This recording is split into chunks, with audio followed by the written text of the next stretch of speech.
I'm done with you two. Just die here. My husband left those words hanging in the air as he abandoned me and our 4-year-old daughter in a snowy mountain. Within the dense wilderness, I had no idea where we were. The icy winds bit into our bodies, making us shiver uncontrollably. "We just have to follow Grandma," my daughter suddenly exclaimed. I looked in the direction she pointed, but there was no one there. Still, I decided to follow her lead, because my beloved daughter has some strange power.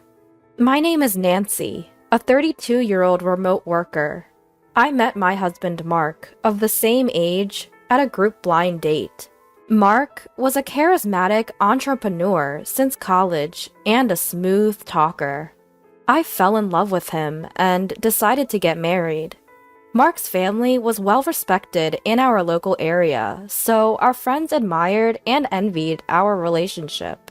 Shortly after our wedding, at the request of my in-laws, we moved in with them. They were kind people, but my mother-in-law required constant care due to her frail health. "Nancy, I heard you are a nurse. My wife is so frail, and I've been so worried. We are grateful that you came into our lives. If I can be of any help, I am more than happy to do so," I replied. I quit my job as a nurse to take care for my mother-in-law and started working from home as I always wanted. I've always enjoyed web designing and creating websites, so I turned my hobby into my profession. It was a job I could do at my own pace, without any strict deadlines. However, one thing that bothered me was that even after 3 years of marriage, we hadn't been blessed with a child. Mark's business was thriving and expanding, opening branches here and there. But he got carried away with his success, frequently going out and rarely coming home. "Listen, Mark, your mom isn't doing well. You should spend some time with her. I'm sure she wants to see you, even if she doesn't say so." "Huh? You are there for her, aren't you? I'm busy." No matter how much I pleaded for his mother, Mark didn't listen. I wanted to show our child to my bedridden mother-in-law who didn't have much time left, and I felt guilty that I couldn't do that. "I'm sorry we couldn't give you a grandchild yet."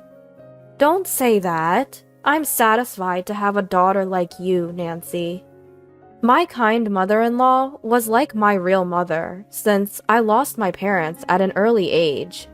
On days when the weather was good, I would take her for walks in her wheelchair, or make nutritious soft-boiled food that she could have with ease. I did my best to make her life comfortable.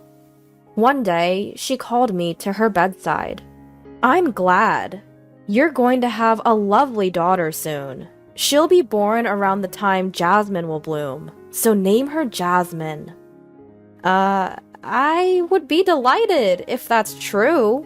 I was puzzled by my mother-in-law's strange words, thinking that maybe her sickness was causing her to hallucinate. Not long after, she passed away, leaving me utterly devastated. I had been by her side every day for the 3 years since we got married. Not long after the funeral, I discovered I was pregnant. The due date was in July, the season for jasmine. Just as my mother-in-law said, it happened, and I was stunned, but more so, I was overwhelmed with joy. I couldn't wait for Mark to come home, so I could share the news. "Mark, listen! I'm pregnant!" "Wait, really? I'm not good with kids. I don't think I want any right now." "Hey, are you being serious? If you want to have one so bad, go ahead. But I'm not taking care of it. You'll have to raise it on your own. You're deciding to have it, so you better figure out the finances yourself." I was left speechless by his harsh words. I could smell alcohol on him every day when he came home from work. His clothes reeked of sweet perfume. I had a good idea where my husband Mark was spending his time. For him, I was merely a convenient housemaid who took care of his parents. But I couldn't give up on the precious life growing inside me. I managed to get the necessary things using the money I saved from when I was single and the earnings I had from working. And just as my mother-in-law predicted, our daughter was born during Jasmine's blooming season. We named her Jasmine. She was a beautiful child with glowing skin, who resembled my mother-in-law in some ways. Jasmine grew healthily, but she was a unique child. She would laugh and wave her hands when no one was around since she was a baby. When she started speaking broken words around the age of 2, she began talking towards the family shrine. "Grandma, do you like Jasmine? Jasmine loves Grandma too." Even when I asked Jasmine who she was talking to, she just smiled. When she was 3, I often saw her deep in conversation with someone in the corner of our loft. "Hey, Jasmine, who are you talking to, and about what?"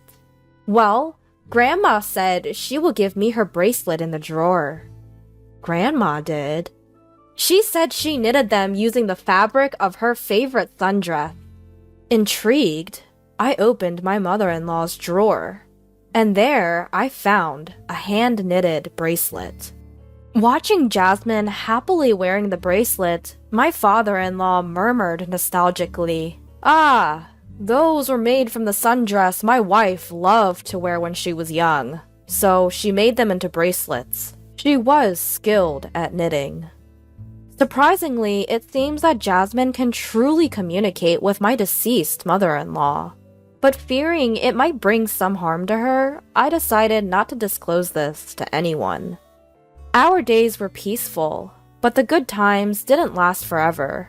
Mark was out splurging and abandoned his work. His company was now on the verge of collapsing. We could barely afford our living expenses, relying on the money my father-in-law provided and my earnings. Eventually, Mark had to ask his father for financial help. Thanks to that, his company was somehow able to recover. But would Mark, who continued to lead a carefree lifestyle, change? I was feeling skeptical. One day, Jasmine started saying something concerning. "Daddy is planning to do something bad." "What do you mean?" "I don't know, but Grandma seems worried. She told me to be careful." I didn't quite understand what she meant, but her words lingered in my mind. What kind of trouble could Mark get into? Is it something related to his company? A woman? Money?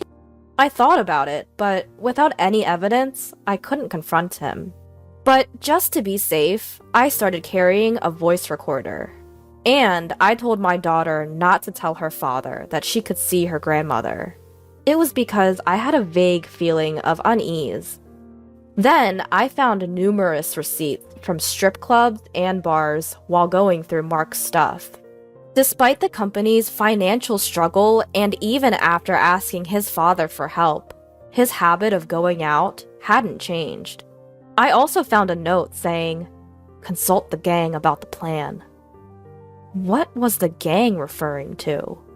If what my daughter says is true, my mother-in-law has been warning us. It might be indicating that danger is approaching for me and Jasmine. I got shivers running down my spine. For several weeks afterward, I was on guard, but in the end, nothing more happened. Gradually, my sense of caution was pushed to the back of my mind, and I resumed my daily life. One day, my husband, unusually in high spirits, spoke to me.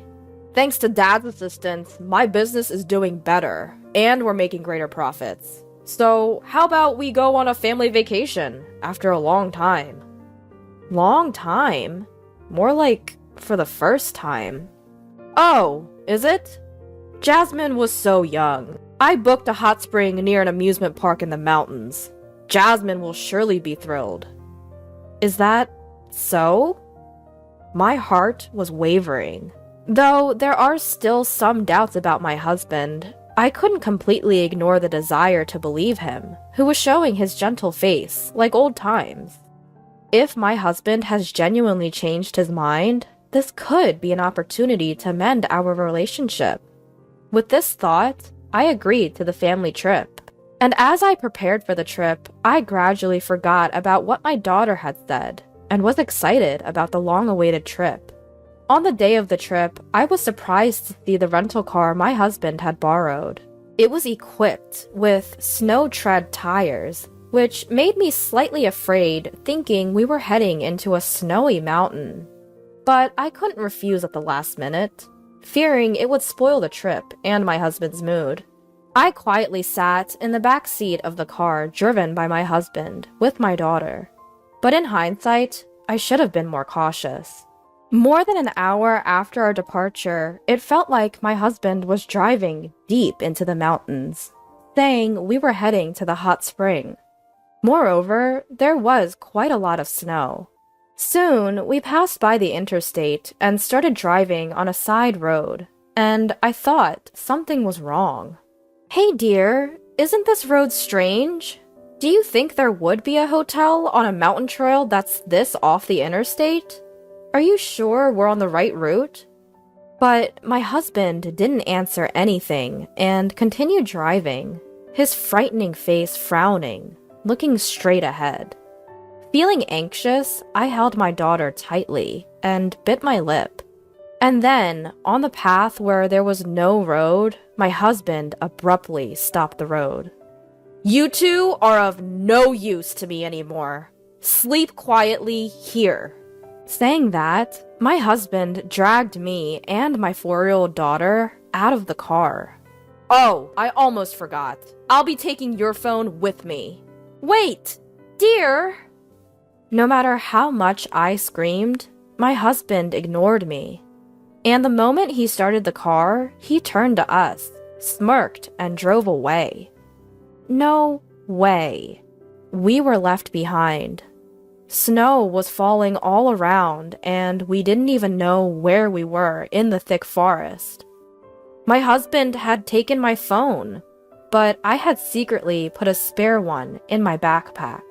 Unfortunately, there was no signal, and I couldn't call for help. Still, from the moment the car left the interstate, I had a bad feeling, and both Jasmine and I were wearing our winter coats and had our backpacks on. Moreover, since it was winter, I had many things packed in my bag, for in case anything happened. Although I thought it would be fine, my daughter Jasmine's words had been lingering in my mind. I had prepared various things just in case, but I never expected this to happen.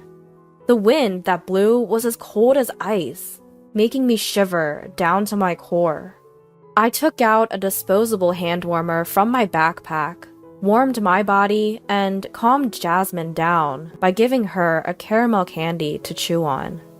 Even as I did this, the snow only got worse, and it seemed like we were going to end up stranded, all alone. What should we do? As I was at a loss, Jasmine suddenly shouted out, "Mom! Grandma is saying she's coming over here!" I looked in the direction Jasmine was pointing, but there was nobody there. No, I couldn't see anyone, but it seemed like Jasmine could. "We should do as Grandma says." Jasmine confidently started to walk, and I decided to follow her. After all, she has a mysterious power. That's why I believed we'd somehow make it. I think that's what I wanted to believe. I walked carefully through the accumulating snow, holding Jasmine's hand tightly so as not to slip. "Mom, I see a light! Grandma is telling us to go towards it." Indeed, I could see a light in the direction Jasmine was pointing. We're saved, I thought, feeling like I was about to burst into tears. "Thank you, mother-in-law." I quietly whispered my gratitude to my mother-in-law. Finally reaching a hotel at the foot of the mountains, we decided to rest there to warm up. I had put extra cash in my backpack, so I knew we could stay for a while.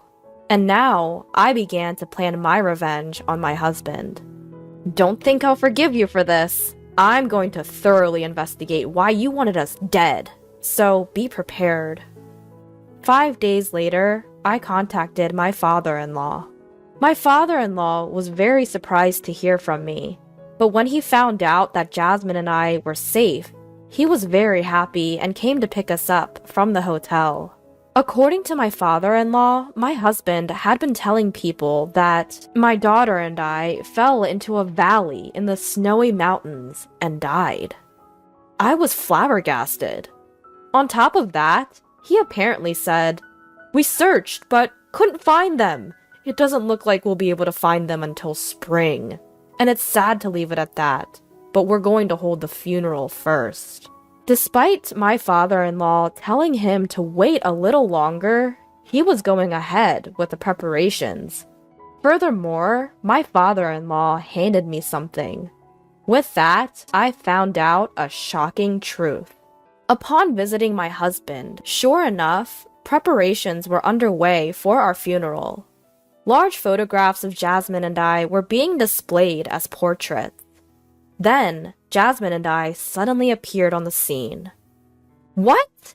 How come?" The relatives helping with the preparations were shocked, almost dropping to their knees. Stunned and staring wide-eyed at us, my husband blurted out a silly voice. "Huh? You're alive?" "Unfortunately for you, we're alive and well." How?" "You thought we would die as you planned, didn't you? After you left Jasmine and I deep in the snowy mountains." "What are you talking about?" People around us began to stir. No surprise there. If my husband intentionally left us, even though he told everyone we had fallen into a valley in the snowy mountains, this would be a serious crime. "Stop lying!" "Can you say the same after hearing this?" I played an audio from the hidden voice recorder I had. "I don't need you guys anymore. Just die here." Mark's voice echoed, and the people present started to stir even more. "I never said that. She's making up lies." He tried his best to shut me up, but his face was pale and his mouth was trembling. To finish him off, I played a video from my phone. In the video, Mark said, "As planned, I abandoned them in the snow-capped mountains. With the life insurance money from my wife and daughter, my company can recover, and I can also enjoy a luxurious lifestyle. Of course, I'll also repay the loan I took from your group with some extra, so please, wait a little." The video perfectly captured him on the phone with someone in the car. He tried to shut off the camera in a hurry, but it was too late. Everyone was whispering, giving Mark cold, scornful looks. "How did this get out? Who was it?" "I asked your father to copy the footage from the dash cam in the rental car you used." "Dad, you abandoned your own son? Why would you side with a complete stranger?" Mark said as he confronted my father-in-law. However, it seemed that my father-in-law was very angry, glaring at Mark with a terrifying expression. "Well, it's no surprise that he would abandon you. After all, you secretly took out a large life insurance policy on not only Jasmine and me, but also on your father." I wonder, when you mentioned group, did you borrow money from a sketchy organization and then targeted our lives? Unbelievable. My father-in-law stood imposingly, thrusting a life insurance policy he found in Mark's drawer at him and shouting, "You were planning to kill me too, weren't you? You wanted all my assets to yourself, didn't you? How dare you call yourself my son?" And so, with accusations from his father and evidence piling up, Mark, now cornered with no way out, made a startling statement. "Look, Everyone ended up alive, so it's all good, right? I was forced into doing this by loan sharks. I had it tough too, so forgive me. Don't make me laugh. There's no way I can forgive you. I'll be reporting this to the police. No way! We're a family! You can let this slide, right? Please? And so, Mark got on his knees and bowed in front of us. My father-in-law and I looked at each other in disbelief. I'm sorry. I'll change my ways. Please forgive me. Spare me from the police. I'll turn my life around. With his forehead rubbing against the floor, shedding tears, snot, and drool, Mark made a truly pitiful sight. There's absolutely no way. I'm utterly disgusted with you. You can go to hell.